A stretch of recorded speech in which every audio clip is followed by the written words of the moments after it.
Eleanor Ashford stood before the mirror in her modest chamber, studying the reflection of a woman she had long stopped hoping anyone would truly see. The candlelight flickered against the glass, casting soft shadows across features that time had touched with gentle but undeniable certainty. At 41, she possessed the kind of beauty that went unnoticed in ballrooms, a quiet grace, eyes the color of autumn honey, and silver threads that wove through her chestnut hair like whispers of wisdom earned through sacrifice. Tonight was the Whitmore Spring Ball, the most anticipated event of the 1867 London season. The cream of society would gather beneath crystal chandeliers, young debutantes would flutter like butterflies seeking the sun, and Eleanor would do what she had always done, fade into the background like wallpaper that had been there so long no one remembered choosing it. The door burst open without ceremony. Lady Prudence Ashford swept into the room, her silk skirts rustling with the authority of a woman who had never doubted her place in the world. She was Theodore's wife, Eleanor's sister-in-law, and the architect of every small humiliation Eleanor had endured for the past decade. "You cannot possibly be wearing that," Prudence declared, her gaze raking over Eleanor's deep blue gown with theatrical horror. Eleanor looked down at the dress. It was the finest thing she owned, purchased 3 seasons ago with money she had saved from her meager allowance. "You thought wrong." Prudence moved to the wardrobe and extracted a gown of such faded grey that it might have been cut from storm clouds that had given up on rain. "This is far more appropriate. Vibrant colours are for women who still have hope, dear sister. We wouldn't want to give anyone the wrong impression." Eleanor accepted the dress without argument. She had learned long ago that battles with Prudence were wars of attrition she could never win. Instead, she retreated into the fortress of her own mind, to the place where she kept her dignity locked away like precious china, too valuable for everyday use, but still intact.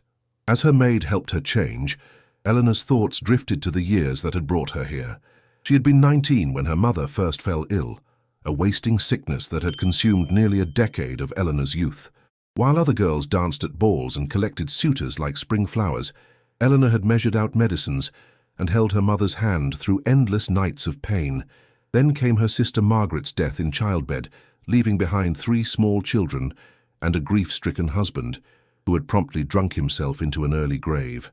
Eleanor had stepped into the breach without question, becoming mother to her nieces and nephew, pouring every ounce of love she possessed into raising them. Now they were grown and married, scattered across England with families of their own. They wrote dutiful letters and sent Christmas gifts, never quite understanding why their Aunt Eleanor remained trapped in her brother's household, subject to his wife's casual cruelties. The carriage ride to the Whitmore estate was an exercise in endurance. Prudence filled the silence with instructions delivered in the tone one might use for a particularly slow-witted servant. "You will remain near the back of the ballroom. You will not speak to anyone of consequence unless directly addressed. You will not dance, not that anyone will ask. And you will certainly not embarrass this family by drawing attention to yourself in any way." Eleanor murmured agreement, watching London roll past the window. Gas lamps cast pools of golden light on cobblestones still wet from afternoon rain. Somewhere out there, people lived lives of passion and purpose. She had stopped believing she might be one of them. The Whitmore mansion blazed with light, its windows glowing like earthbound stars. Carriages lined the circular drive, disgorging London's elite in clouds of silk and perfume. Eleanor followed Prudence and Theodore up the grand stairs, feeling herself shrink with each step toward the magnificent doors. Inside, the ballroom was a symphony of excess. Crystal chandeliers dripping light, hothouse flowers perfuming the air, an orchestra playing a waltz that seemed to mock Eleanor's solitary state. She found her assigned corner quickly, a shadowed alcove near the service entrance where she could observe without being observed. "My goodness, is that Eleanor Ashford?" The whisper carried across the crowd with the precision of a well-aimed arrow. 41 years old, and never had a single offer. "Can you imagine?" "I heard she was quite pretty once," another voice replied, "before she wasted her best years playing nursemaid. Some women simply don't know when to surrender gracefully to spinsterhood." The laughter that followed was delicate, refined, and utterly devastating. Eleanor kept her chin raised, her expression serene, her heart bleeding quietly where no one could see.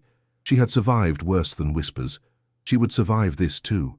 A sudden hush fell over the ballroom, spreading like ripples from a stone dropped in still water. Heads turned toward the entrance. The orchestra's waltz faltered and died. "Good God," someone breathed. "It's Ravensmore." Eleanor followed the collective gaze to the entrance, where the most feared duke in England had just appeared, and even from across the vast ballroom, she felt something shift in the universe, a cosmic realignment she couldn't name but felt in her very bones. Sebastian Blackwood, the 7th Duke of Ravensmore, stood in the doorway like a storm deciding whether to unleash its fury. He was tall, taller than most men in the room, with shoulders that spoke of hours on horseback, and a physicality that seemed almost dangerous in this temple of artifice and restraint. His hair was black as a raven's wing, touched with silver at the temples, and his eyes were the grey of winter seas. At 45, Sebastian possessed a face that might have been handsome if it ever softened into something approaching warmth. Instead, his features seemed carved from granite, all sharp angles and shadowed planes that revealed nothing of the man beneath. He surveyed the ballroom with the expression of a man who had seen everything society had to offer and found it profoundly wanting. The whispers began immediately, spreading through the crowd like wildfire. 5 years since he last appeared at a ball. They say he killed his wife, pushed her down the stairs. The coldest man in England. Sebastian heard none of it, or perhaps heard all of it, and simply didn't care. He had come tonight because Minister Whitmore had called in a political favour, and Sebastian Blackwood always paid his debts, even the inconvenient ones. He would stay precisely 1 hour, speak to precisely 3 people, and escape this gilded cage before the hypocrisy choked him. He moved through the crowd like Moses parting the Red Sea. Mothers pulled their daughters out of his path. Men stepped aside with nervous nods. Lady Cordelia Vance, a widow of 32 whose bed he had occasionally shared in the bleak years after Helena's death, attempted to catch his eye with a smile that promised everything and meant nothing. Sebastian walked past her without acknowledgement. His thoughts were already on departure when something made him pause. A flash of movement in his peripheral vision, or rather a perfect stillness that somehow commanded attention, more than all the fluttering fans and batting eyelashes surrounding him. In the far corner of the ballroom, nearly invisible in the shadows, stood a woman in a grey dress. She was not young, closer to his own age than to the debutantes who dominated the room. She was not trying to attract attention. In fact, she seemed to be doing everything possible to avoid it. But there was something about the way she held herself. Spine straight, chin raised, shoulders back despite the obvious attempts of everyone around her to make her feel small. As he watched, a young woman passed by and made a comment that drew cruel laughter from her companions. The woman in grey didn't flinch, didn't drop her gaze, simply stood her ground with a quiet dignity that hit Sebastian like a physical blow. Who was she? Their eyes met across the vast expanse of the ballroom. Hers were the colour of autumn honey, warm and deep and filled with something he couldn't quite name. Resignation? Acceptance? No, that wasn't quite right either. It was more like wisdom. The kind that came only from suffering survived with grace intact. For 3 heartbeats they simply looked at each other. Then she lowered her eyes with practiced modesty, breaking the connection. Sebastian felt something stir in his chest, something that had been dormant so long he barely recognized it. Curiosity, interest, a desire to know more about another human being that he hadn't experienced in nearly 2 decades. He thought of Helena, beautiful, fragile Helena, with her porcelain skin and her poisonous heart. He thought of the 8 years since her death, years spent in deliberate isolation, building walls so high and thick that no one could ever hurt him again. And then, without making any conscious decision, Sebastian began to walk, not toward the exit, not toward the politicians he had come to appease, but toward the woman in grey who stood alone in her corner, surviving the cruelty of the world with nothing but her dignity as armor. The crowd parted before the Duke, like waves retreating from an advancing tide, and Eleanor watched his approach with growing confusion. Surely he was heading toward someone behind her. Surely there was a countess or a duchess lurking in the shadows, whom she had failed to notice. Surely the most powerful and feared man in London was not walking directly toward an invisible spinster in a borrowed grey dress. Lady Prudence clearly shared her confusion. Eleanor could see her sister-in-law across the room, watching the Duke's progress with greedy anticipation. Prudence smoothed her elaborate coiffure and adjusted her neckline, positioning herself to intercept him. Sebastian walked past her without a glance. He passed the Countess of Westbrook, who had been angling for an introduction all season. He passed Lady Cordelia Vance, whose smile faltered and died as he moved beyond her reach. He passed every eligible woman, every titled beauty, every carefully positioned daughter of the aristocracy. And then he was standing before Eleanor, so close she could smell sandalwood and something darker, something that reminded her of thunderstorms and midnight rides across windswept moors. The entire ballroom had gone silent. Eleanor could feel hundreds of eyes upon her, could hear the collective intake of breath as society held itself in suspension, waiting to see what would happen next. "Madam," his voice was deep and rough, like gravel wrapped in velvet. "Do you dance?" Eleanor's heart hammered against her ribs. Your Grace, I believe there has been some mistake." "I don't make mistakes." He extended his gloved hand, and Eleanor noticed that his fingers were trembling slightly, a crack in that granite facade that somehow made him more human. "Would you grant me the honor of this dance?" Later, Eleanor would never be able to explain what made her place her hand in his. Perhaps it was the unexpected vulnerability in his storm-grey eyes. Perhaps it was 20 years of invisibility suddenly demanding recognition. Or perhaps it was simply that she was tired, so very tired, of being the woman no one saw. "Yes," she heard herself say, "I would be honored, Your Grace." The orchestra, recognizing a moment of historic significance, struck up a waltz. Sebastian led Eleanor to the center of the floor, and the crowd parted around them like they were royalty, or perhaps like they were a carriage accident that no one could look away from. His hand settled on her waist, with a proprietary confidence that sent heat flooding through her body. It had been years, decades, since a man had touched her with anything approaching intimacy. She had forgotten how it felt to be held, to be guided, to surrender control to someone stronger. "You're trembling," Sebastian observed, his voice pitched low for her ears alone. "I haven't danced in many years, Your Grace. I'm afraid I may disgrace us both." Something flickered in his eyes. Amusement, perhaps, or appreciation. "Then we shall disgrace ourselves together. I find I no longer care what any of these people think." He led her into the waltz with a skill that made her clumsiness irrelevant. His body guided hers through the turns, his hand steady at her waist, his eyes never leaving her face. It was as if they had danced together 1,000 times before, as if their bodies had been designed to move in perfect synchronicity. "What is your name?" he asked as they swept past a cluster of gaping debutantes. "Eleanor Ashford, Your Grace." "Eleanor." He spoke her name like it was a prayer, like it was a secret he intended to keep. "A queen's name. Why do they hide you in corners like something to be ashamed of?" The directness of the question stole her breath. I'm not young, Your Grace, nor wealthy, nor beautiful.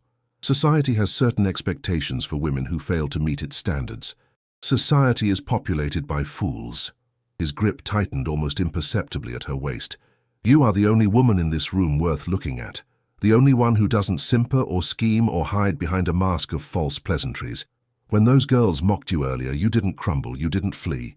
You stood your ground like a queen facing down peasants." Eleanor felt tears prick at her eyes, tears she absolutely refused to shed in front of London's elite. "You saw that. I saw everything." His voice dropped to something barely above a whisper. "I saw a woman of extraordinary dignity in a room full of peacocks. I saw courage dressed in grey. I saw—" He paused, something shifting behind his eyes. "I saw myself, perhaps, standing alone, surviving." The music swelled around them, carrying them through the final turns of the waltz. When it ended, Sebastian did not release her. Instead, he tucked her hand into the crook of his arm with a possessiveness that made the watching crowd gasp. "Walk with me," he said. It was not a question. He led her through the French doors onto the moonlit terrace, and behind them, Eleanor could hear the explosion of whispers as society tried to make sense of what they had just witnessed. The Duke of Ravensmore, the coldest, most feared man in England, had crossed an entire ballroom to dance with a 41-year-old spinster, and from her position by the refreshment table, Lady Prudence Ashford watched with eyes that burned with jealousy and calculation. If she could not have the Duke herself, she would make certain her insignificant sister-in-law never had him either. Eleanor woke the next morning convinced that the previous night had been a fever dream. The Duke of Ravensmore had not truly sought her out, had not danced with her while all of London watched, had not spent an hour on a moonlit terrace speaking to her as if she were the most fascinating woman in the world. Then she saw the flowers. White camellias filled a crystal vase on her dressing table, 24 at least, their petals perfect and unblemished, their fragrance filling her small chamber with impossible sweetness. A card rested against the vase, cream-colored and elegant, bearing a single line in bold masculine script, for the woman who did not lower her eyes. Ah. Eleanor pressed the card to her heart, hardly daring to breathe. White camellias were rare and expensive beyond measure. They symbolized adoration, longing, perfection. No one had ever sent her flowers before, not once in 41 years of life. The door burst open. Lady Prudence stood on the threshold, her face a mask of barely controlled fury, as she took in the flowers, the card, the expression of wonder on Eleanor's face. "What did you do?" Prudence's voice was a serpent's hiss. "What witchcraft did you work on that man?" "I did nothing." Eleanor set the card down carefully, drawing on reserves of calm she didn't know she possessed. "We danced. We talked. That is all." "That is not all." Prudence advanced into the room, her silk skirts swishing with menace. "Do you know what they're saying? The whole of London is talking about you, about the Duke, about how the most eligible man in England chose a worn-out spinster over every young beauty in that ballroom. I cannot control what people say. No, but you can control what you do next." Prudence's eyes glittered with malice. "You will refuse any further contact with the Duke. You will make it clear that whatever happened last night was a momentary aberration. You will return to your proper place." Eleanor looked at her sister-in-law, really looked at her for perhaps the first time. She saw the jealousy burning beneath the powder and paint. She saw the fear that someone she considered beneath her might rise above her station, and she saw with sudden clarity the chains that had bound her for so many years. "And if I choose not to?" The question hung in the air like a declaration of war. Prudence's face went white, then red, then a mottled purple that clashed hideously with her mourning gown. "Then you will find yourself without a home," she spat, "without family, without a single friend in the world. Do not forget your place, Eleanor. You are nothing but a burden we have tolerated out of Christian charity." She swept out, leaving Eleanor alone with her flowers and her racing thoughts. Throughout the day, a parade of visitors descended upon the Ashford household. Ladies of society who had never spared Eleanor a kind word, suddenly desperate to take tea with her. They probed and prodded, seeking gossip, searching for some explanation for the inexplicable events of the previous night. Eleanor deflected their questions with a grace she hadn't known she possessed. She spoke of the Duke in only the most general terms. Yes, he had been courteous. No, she had no expectations. Yes, it had been quite a surprise to her as well. What she did not tell them was how Sebastian's voice had sounded in the moonlight, rough with disuse, as if he had forgotten how to speak to another person without armor. She did not tell them how he had asked about her life, her interests, her thoughts on everything from literature to politics. She did not tell them that for 1 hour, standing on that terrace, she had felt more alive than she had in 20 years. Across London, in the shadowed study of Ravensmoor House, Sebastian Blackwood was engaged in similar deflection. His solicitors wanted to discuss estate matters. His political allies wanted to discuss the upcoming vote on trade tariffs. His servants wanted to know if he would be receiving visitors. Sebastian wanted only to think about Eleanor Ashford. He had not slept, had not eaten, had done nothing but replay their conversation in his mind, searching for the moment when everything had shifted. She had asked about Helena, not with the prurient curiosity of a gossip seeker, but with genuine compassion. And Sebastian, who had not spoken of his dead wife to anyone in 8 years, had found himself telling Eleanor things he had never told another soul. He told her about the arranged marriage, about Helena's increasing instability, about the nights he had lain awake, wondering if love was simply something that happened to other people. And Eleanor had listened, not with judgment, not with horror, but with understanding that seemed to reach across the space between them and touch something broken inside him. "We are survivors, you and I," she had said, her voice soft in the moonlight. "We have both learned that life does not always give us the stories we imagined. But perhaps there are other stories waiting to be written." Sebastian rose from his desk and crossed to the window. Outside, London bustled with its usual chaos, carriages and street vendors, and 1,000 lives intersecting in patterns he would never understand. But somewhere out there, in a modest room in her brother's house, a woman with autumn honey eyes was thinking of him. He needed to see her again. Propriety be damned, society be damned. He needed to know if this feeling, this terrifying, exhilarating awakening, was real. He summoned his butler. "Send an invitation to the Ashford family. They are to dine at Ravensmore Hall in 3 days' time." The butler's eyes widened slightly, the closest thing to shock a properly trained servant would ever display. "The entire family, Your Grace. The entire family. Though I suspect only one of them will truly interest me." When the invitation arrived at the Ashford residence 2 hours later, Lady Prudence nearly fainted from a volatile mixture of fury and ambition. An invitation to Ravensmore Hall was something the greatest families in England begged for in vain. And it had come because of Eleanor. Insignificant, invisible Eleanor. Prudence accepted the invitation with honeyed words and a smile that didn't reach her eyes. But as she watched Eleanor disappear upstairs with an expression of cautious hope, her mind was already spinning plans. "Enjoy this while you can," she whispered to the empty room. "Soon enough, the Duke will learn exactly who you are, and then you'll be right back where you belong, in the shadows where no one can see you." Ravensmore Hall rose from the English countryside like a dark cathedral, its Gothic towers piercing the amber sky of late afternoon. As the Ashford carriage wound up the long drive, Eleanor felt her heart climbing into her throat. The estate was magnificent and forbidding in equal measure, a monument to centuries of power, wealth, and secrets she could only imagine. The gardens stretched for acres, immaculately maintained despite their master's long withdrawal from society. Ancient oaks lined the approach, their branches forming a canopy that transformed the drive into a tunnel of green and gold. And at the end of that tunnel stood Sebastian Blackwood himself, waiting on the steps of his ancestral home. Eleanor's breath caught when she saw him. He was dressed more casually than at the ball, no cravat, his collar slightly open, his dark hair ruffled by the evening breeze. He looked younger somehow, less guarded, almost approachable. His eyes found hers the moment she stepped from the carriage, and the rest of the world seemed to fade into watercolor insignificance. "Lady Prudence, Lord Ashford." Sebastian's greeting to her brother and sister-in-law was courteous but perfunctory. Then he turned to Eleanor, and his voice softened into something almost tender. "Miss Ashford, I am honored you accepted my invitation." "The honor is mine, Your Grace." Eleanor curtsied, hyper-aware of every eye upon her. Prudence was watching with barely concealed venom. Theodore, her weak-willed brother, seemed confused by the attention being paid to his invisible sister. Sebastian offered Eleanor his arm. "Allow me to show you the gardens before dinner. The roses are at their peak." It was a breach of protocol so flagrant that Prudence gasped audibly.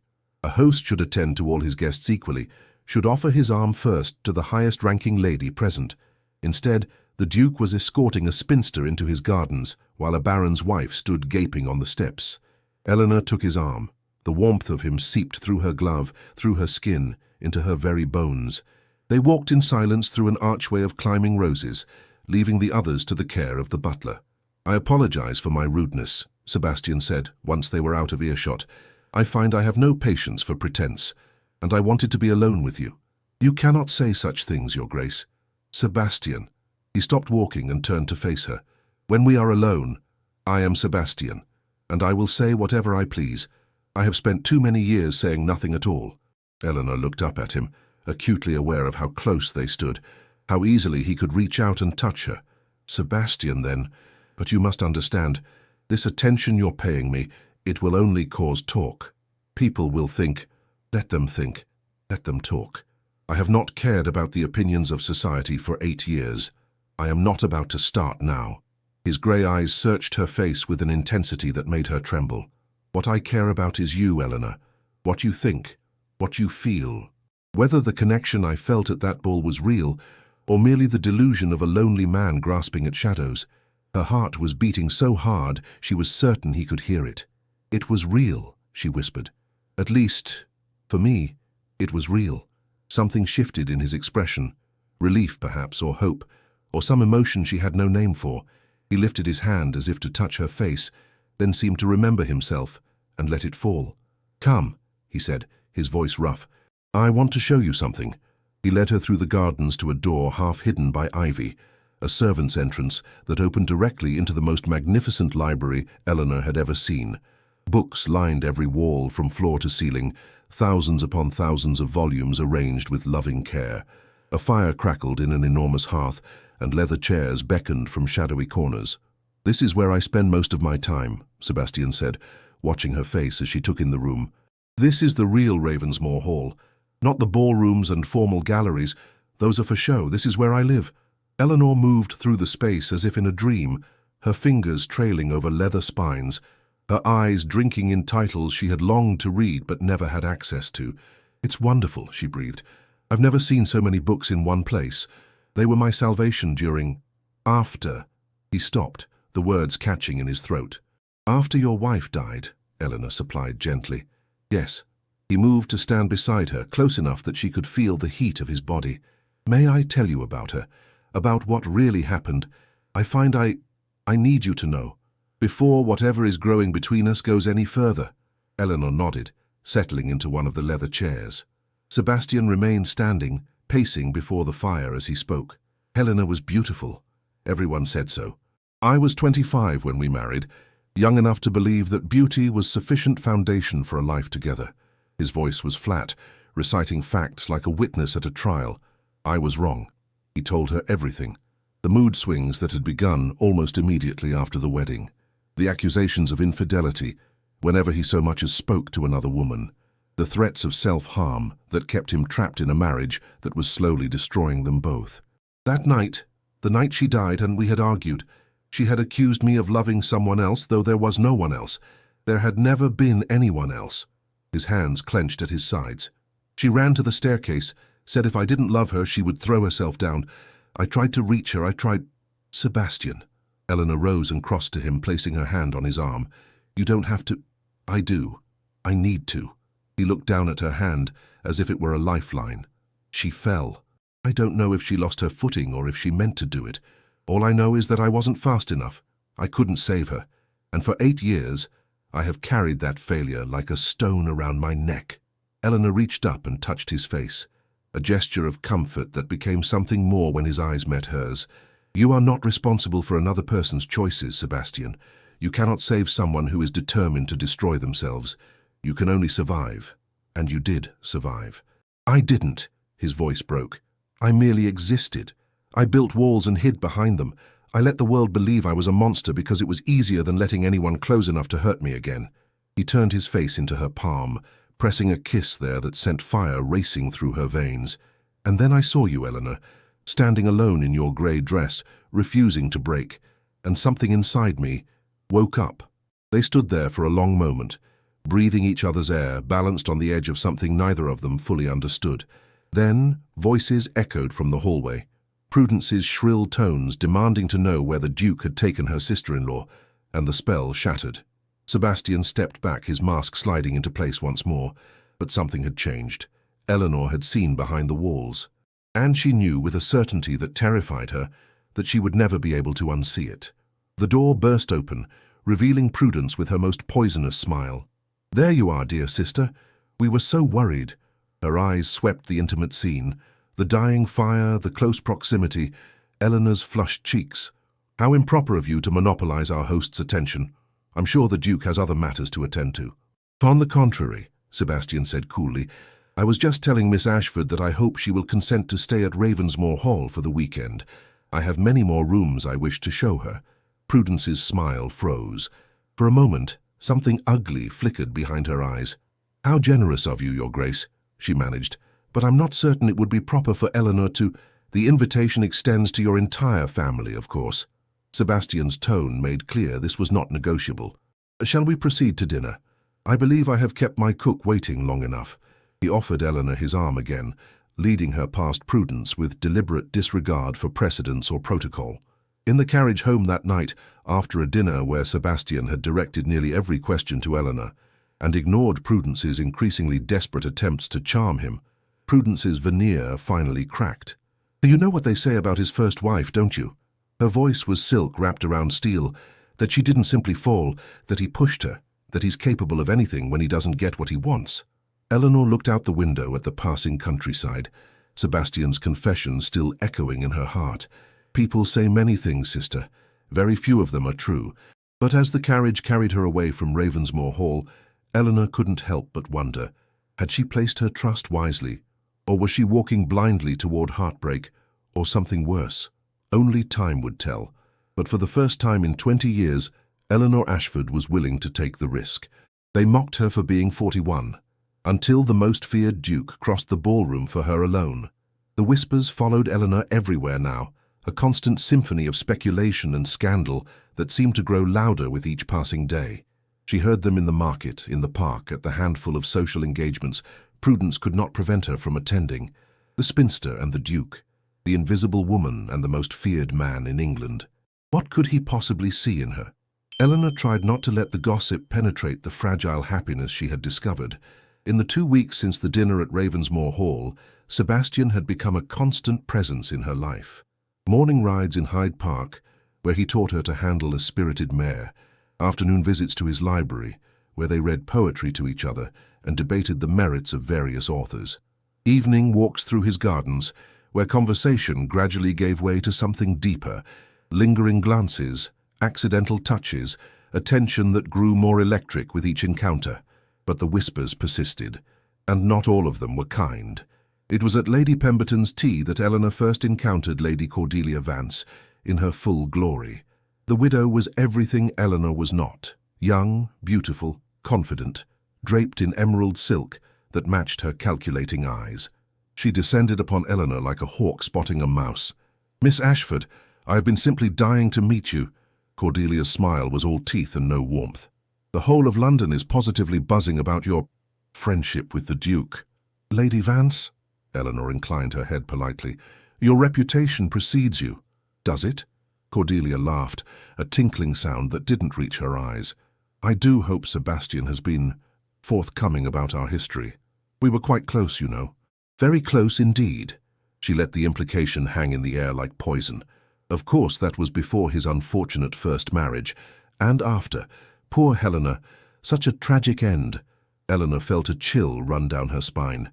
"I'm not certain what you're implying, Lady Vance." "Implying? I'm not implying anything, dear." Cordelia leaned closer, her perfume cloying. "I'm simply suggesting that you should be careful. Sebastian is complicated. When he wants something, he takes it. And when he tires of it," she shrugged elegantly. "Well, ask Helena." "Oh, wait. You can't." The cruelty of the statement stole Eleanor's breath. Before she could respond, Cordelia had glided away, leaving behind the faint scent of jasmine and malice. That evening, alone in her chamber, Eleanor could not escape the doubts that Cordelia had planted. She knew Sebastian's version of events. She believed him. At least, she wanted to believe him. But how well did she truly know this man? How could she be certain that his interest in her was genuine, and not some elaborate game she couldn't understand? A knock at her door interrupted her spiraling thoughts. Her maid entered, bearing a small envelope sealed with the Ravensmoor crest. Eleanor broke the seal with trembling fingers.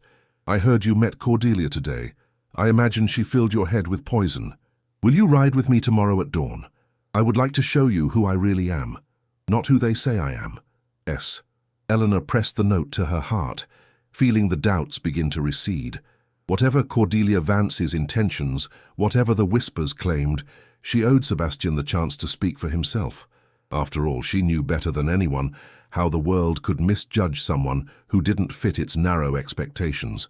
The morning mist was still rising from the grass when Eleanor met Sebastian at the edge of Hyde Park, her breath forming small clouds in the cool air.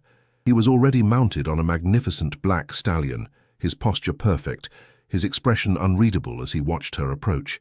"You came," he said, something like relief flickering across his features. "I came." Eleanor allowed him to help her mount the gentle mare he had provided. His hands lingered at her waist a moment longer than necessary, and she felt the heat of him even through her riding habit. They rode in silence through the park, their horses' hooves muffled by the soft earth. The city was still asleep, the paths empty of the usual promenaders and gossips. It felt, Eleanor thought, like they were the only two people in the world. "Ask me," Sebastian said finally, his eyes fixed on the path ahead. "Whatever Cordelia told you, whatever you've heard, ask me and I will tell you the truth." Eleanor considered the question carefully. "Did you love her, Cordelia?" "No." The word came without hesitation. "She was a distraction. After Helena died, I was drowning in guilt and loneliness. Cordelia offered companionship without complications, but I never loved her. I'm not certain I was capable of love then. And now? Sebastian turned to look at her, and the rawness in his eyes made her heart stutter. And now I'm terrified that I am capable of it after all, and that terrifies me more than anything I've ever faced. They stopped their horses beside a small pond, its surface still as glass. Sebastian dismounted and helped Eleanor down, keeping hold of her hands even after her feet touched the ground. I need to tell you something, he said, his voice rough. Something I've never told anyone. About Helena? Yes. He released her hands and walked to the water's edge, his back rigid with tension. I told you about the night she died. What I didn't tell you was that part of me, a terrible, shameful part, was relieved. Eleanor said nothing, waiting for him to continue. I had been her prisoner for 12 years. Every day was a negotiation, a battle, a desperate attempt to keep her from harming herself or me. I couldn't leave. She threatened to destroy herself if I tried. I couldn't stay. The marriage was killing us both, and when she fell, his voice cracked. My first thought was that I was free. My first thought, when my wife lay broken at the bottom of those stairs, was relief. He turned to face her, his expression devastated. What kind of monster feels relief at his wife's death? Eleanor crossed to him, taking his face in her hands with a tenderness that surprised them both. The kind of man who was traumatized and trapped and desperate. The kind of man who is human, Sebastian. Relief is not the same as joy. Escaping a prison is not the same as wanting someone dead. How can you be so certain? Because I see you. She met his tormented gaze without flinching. Not the monster society whispers about. Not the cold, heartless duke. I see a man who has carried guilt he doesn't deserve for 8 years. A man who built walls to protect himself from ever being hurt again. A man who is brave enough to tear down those walls, even though it terrifies him. Sebastian's hands came up to cover hers, pressing them harder against his face, as if her touch was the only thing keeping him anchored. Eleanor! Her name was a prayer on his lips. I don't deserve you.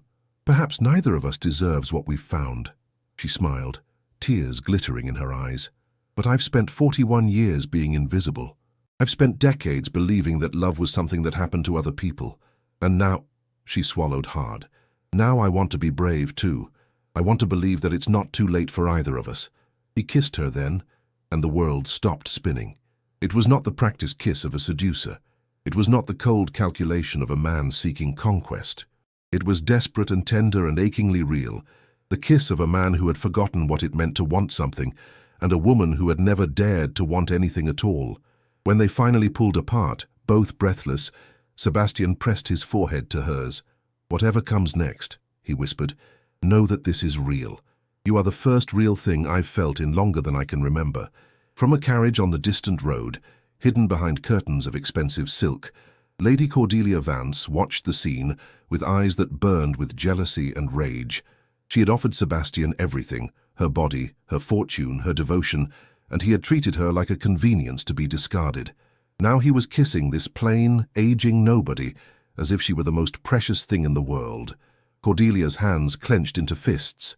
If she couldn't have Sebastian Blackwood, she would make certain Eleanor Ashford didn't have him either. The Pemberton Ball was the event of the season, and Eleanor had never felt less prepared for anything in her life. 3 weeks had passed since that morning in Hyde Park. 3 weeks of stolen moments, and growing certainty that what she felt for Sebastian was unlike anything she had ever experienced.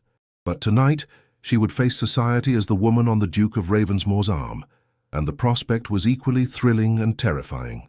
Sebastian had sent her a gown, a creation of midnight blue silk that made her eyes glow like amber and her silver-streaked hair shine like moonlight.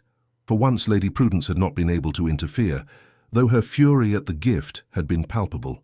When Eleanor descended the stairs of the Pemberton mansion on Sebastian's arm, the whispers began immediately, but these were different whispers than she had heard before. Not mockery, but wonder. Not derision, but something approaching respect. She looks almost beautiful, someone murmured. Did you see the way he looks at her? Perhaps there's something to this match after all. Sebastian led her through the crowd, with the same disregard for protocol that had characterized their first meeting. He danced with no one else. He spoke to no one else.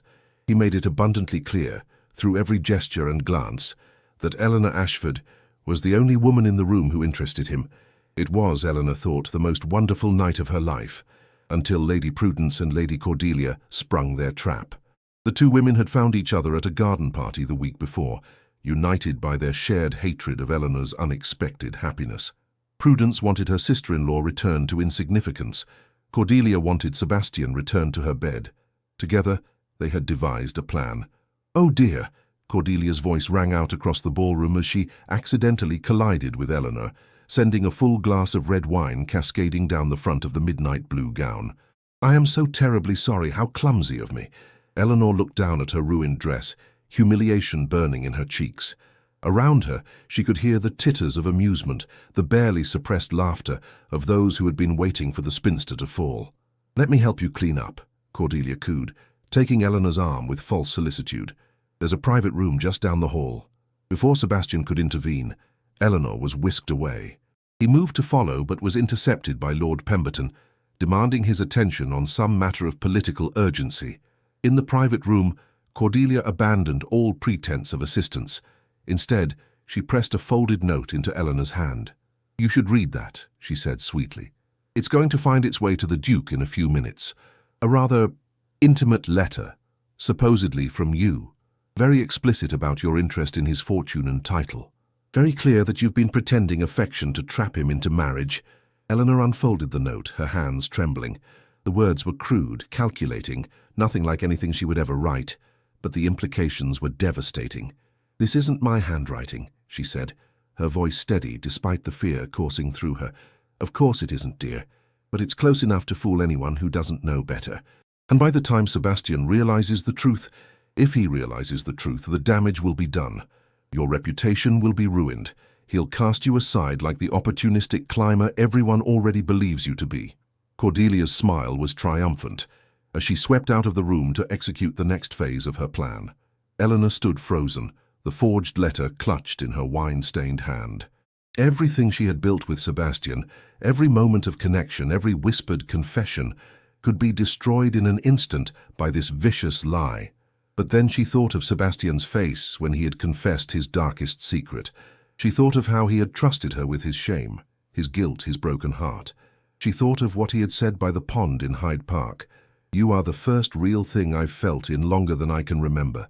If that was real, and Eleanor believed with every fibre of her being that it was, then no forged letter could destroy it. She smoothed her ruined dress, squared her shoulders, and walked back into the ballroom. She arrived just in time to see Cordelia discovering the letter in Sebastian's coat pocket, her expression a masterpiece of feigned horror. "Your Grace!" Cordelia's voice carried across the suddenly silent ballroom. "What is this? Surely you've seen what your companion has written? Such mercenary sentiments. She's been playing you for a fool." Sebastian took the letter from Cordelia's hand. Eleanor watched his face as he read, her heart in her throat. This was the moment that would define everything. Either he trusted her or he didn't. For a long, terrible moment, Sebastian said nothing. The ballroom held its collective breath. Then, very deliberately, he tore the letter into pieces and let them flutter to the floor like dying butterflies. "Lady Vance," his voice was ice. "I have known Eleanor Ashford for only a few weeks, but I have memorized every word she has ever written to me. I know her handwriting as well as I know my own. And this," he gestured to the scattered fragments, "is not it." Cordelia's face went white. "Your Grace, I assure you—" "Furthermore," Sebastian continued, his voice rising to carry across the entire ballroom, "I have tolerated your machinations and manipulations for years. That tolerance ends tonight. You are no longer welcome in any establishment associated with my name. You are no longer welcome in my presence. And if I hear that you have attempted to harm Miss Ashford again, in any way, I will ensure that you are no longer welcome in society at all." The silence was absolute. Cordelia looked around desperately, seeking allies, finding none. Even Lady Prudence had shrunk back into the crowd, unwilling to be associated with such a public failure. Then Sebastian crossed the ballroom to where Eleanor stood, her ruined dress a testament to the cruelty she had endured, and in front of everyone, every gossip, every critic, every person who had ever mocked her for being old, plain, invisible, he dropped to one knee.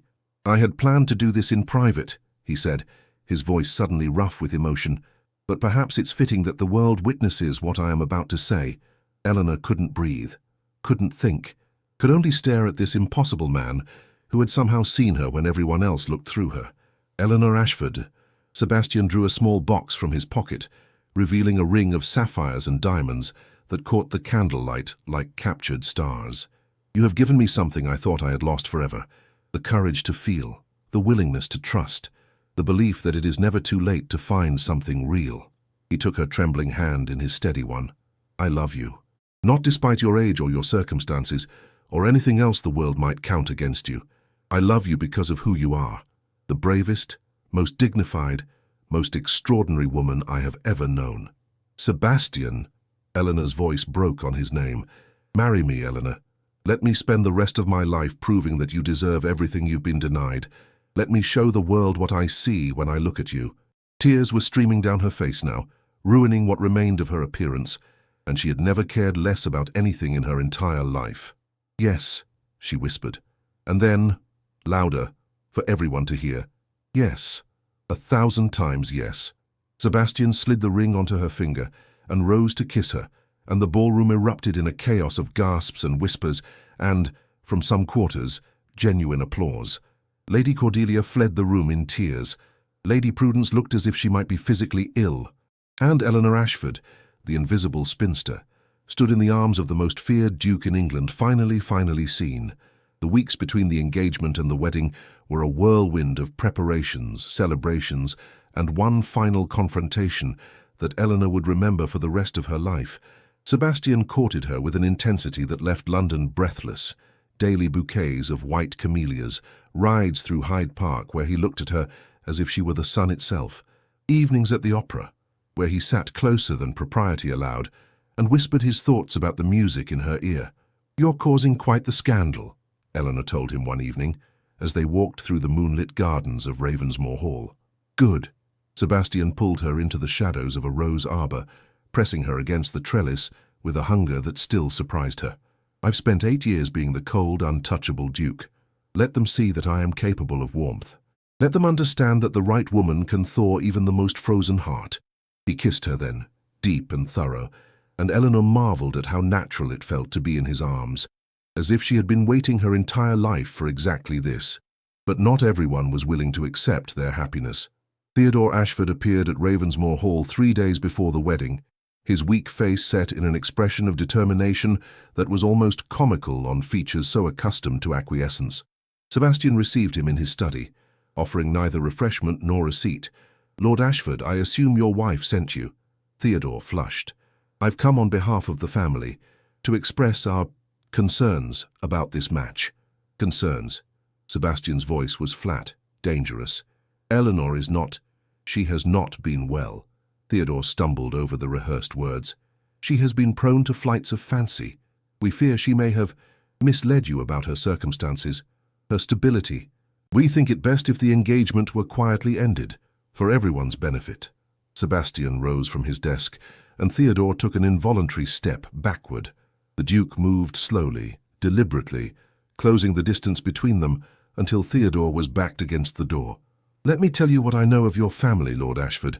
Sebastian's voice was soft, which somehow made it more terrifying. I know that Eleanor spent 20 years sacrificing her own happiness for others. First your mother, then your sister's children. I know that you rewarded her devotion by treating her as a servant in her own home. I know that your wife has systematically humiliated her at every opportunity, and that you have done nothing to stop it. Theodore's face had gone pale. Your Grace, I assure you, I am not finished. Sebastian's eyes were chips of grey ice. I also know that the inheritance Eleanor should have received from your father's estate were mismanaged, redirected into your accounts, spent on your gambling debts and your wife's extravagances, while Eleanor wore hand-me-down dresses and was told to be grateful for the roof over her head. I don't know what I have documents, Lord Ashford. My solicitors have been quite thorough. Sebastian smiled, and there was nothing warm in it. So here is what will happen. You will return to your wife and tell her that the wedding will proceed as planned. You will not attend the ceremony. I have no desire to see either of you there. And if you or Lady Prudence attempt to interfere in Eleanor's happiness again, I will pursue the matter of the stolen inheritance to its fullest legal conclusion. Do I make myself clear? Theodore Ashford left Ravensmoor Hall a broken man, his threats dissolved like morning mist before the sun. That evening, Sebastian told Eleanor what had transpired. She listened in silence, tears tracking down her cheeks, not from sadness, but from something far more complex. "I suspected," she said finally, "about the inheritance. I never had proof, and I didn't want to believe." She trailed off, shaking her head. "Thank you for defending me. No one has ever done that before." Sebastian pulled her into his arms, pressing his lips to her hair. "You will never have to defend yourself alone again. Whatever comes, we face it together." And Eleanor, who had spent 41 years standing alone, finally let herself believe that she didn't have to anymore. The morning of the wedding dawned clear and golden, as if the universe itself had decided to bless this improbable union. Eleanor woke in a guest chamber at Ravensmoor Hall, improper perhaps, but Sebastian had insisted on having her close, and she had long since stopped caring about propriety. Her wedding dress hung by the window, catching the early light. It was the most beautiful thing she had ever seen, ivory silk and French lace, designed to make her look not younger, but timeless. When she had first tried it on, she had wept at the woman in the mirror. Not young, not perfect, but beautiful. Finally, undeniably beautiful. The ceremony was held in the chapel at Ravensmoor Hall, a small ancient building that had witnessed Blackwood weddings for 3 centuries. The pews were filled with faces Eleanor barely recognized. Sebastian's political allies, a handful of society matrons who had decided that this match was romantic rather than scandalous, and 3 very special guests who had travelled from across England to be there.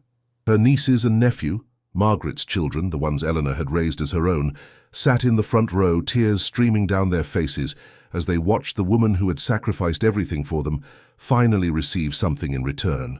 Eleanor walked down the aisle alone. She had no father to give her away, no brother worthy of the honour. She needed no one to hand her over like property to be transferred. She came to Sebastian freely, with her whole heart, choosing him as he had chosen her. Sebastian waited at the altar, his usual mask of cold composure completely absent. His eyes were bright with emotion, his hands trembling slightly as he reached for hers. "You are the most beautiful thing I have ever seen," he whispered, too low for anyone else to hear. "You need spectacles," she whispered back, and his surprised laugh echoed through the chapel, startling the vicar. The ceremony was traditional, but when it came time for the vows, Sebastian had asked to add his own words. "Eleanor," he said, his voice steady despite the tears threatening to fall, "I spent 8 years believing that love was a weakness, that caring for someone only gave them the power to destroy you. You showed me that I was wrong." He lifted her hand to his lips. "You showed me that love is not weakness, it is courage. It is standing in a ballroom while the world mocks you and refusing to break. It is opening your heart to a broken man and trusting him with your precious wounded soul. It is choosing hope over fear, connection over isolation, love over safety." His voice broke on the next words. "I promise to spend every day of the rest of my life being worthy of your courage. I promise to see you, truly see you, even when the world tries to make you invisible.